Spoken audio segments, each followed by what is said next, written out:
Alright guys, so for this next warm-up pattern, we're going to work on a little active shoulder mobility, some glute activation, and some loading mechanics through your legs. So if you look at me side profile here, I'm going to set up with the dowel in almost like a deadlift position, break at the hips. Think about sinking your butt back, weight press into your heels. Don't let your knees dive forward like a squatting pattern, right? We want to keep those ankles or the knees stacked right over the ankles. Now from this deadlift position, I'm going to engage around the shoulder blades, bring that dowel up overhead into an overhead position. Drive the shoulder blades down and back, open the chest up, reach back up high, sink my hips back, engage my glutes, drive through my heels, and come back to standing. Right? So we think about loading back into the hips again, engaging around the shoulder blades through the upper back, bringing the dowel overhead, driving the shoulder blades down and back, opening the chest up, reaching back into that overhead position, driving through the heels, squeezing your glutes to get back to standing. I'd shoot to aim for about 8 to 10 reps here, taking your time, working nice and slowly, working the correct muscle pattern as you're going through the movement.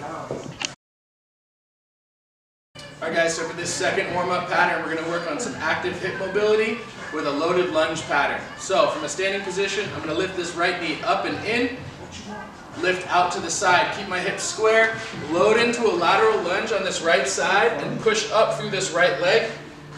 I'm going to alternate to my left side, lift up and in, reach out, load into my left hip now, and trying to drive through that left glute as I'm standing back up. I'm going to try to minimize any hitch in my step, so as I come up, there's no lag in the movement. Everything is braced as I push into that stance and alternate back to the opposite side for about 5 to 6 reps per side with a nice pause at the bottom, core bracing the whole time.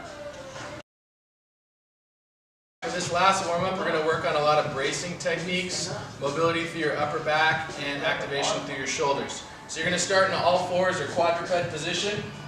From this position, we're going to go through 5 scap push-ups, dropping the chest down to the floor, lifting away from the floor, trying to create a hole in the floor as we push our palms through and lift back up, making sure the low back isn't collapsing as we're dropping down. On our 5th repetition, when we get up to the top, we're going to hold that top position, tuck our toes underneath, and lift our knees about 1 inch off the floor. You should feel your core start to work a little bit here, and you shouldn't feel like your shoulder blades collapse back down. Keep that strong push into the floor.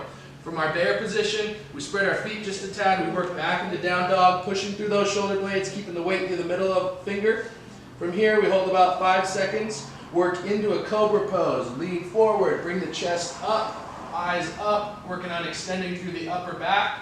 From that cobra position, we rock back to a push-up plank, keeping that solid push through the floor, focusing on breathing into our tummy and getting that nice core bracing effect.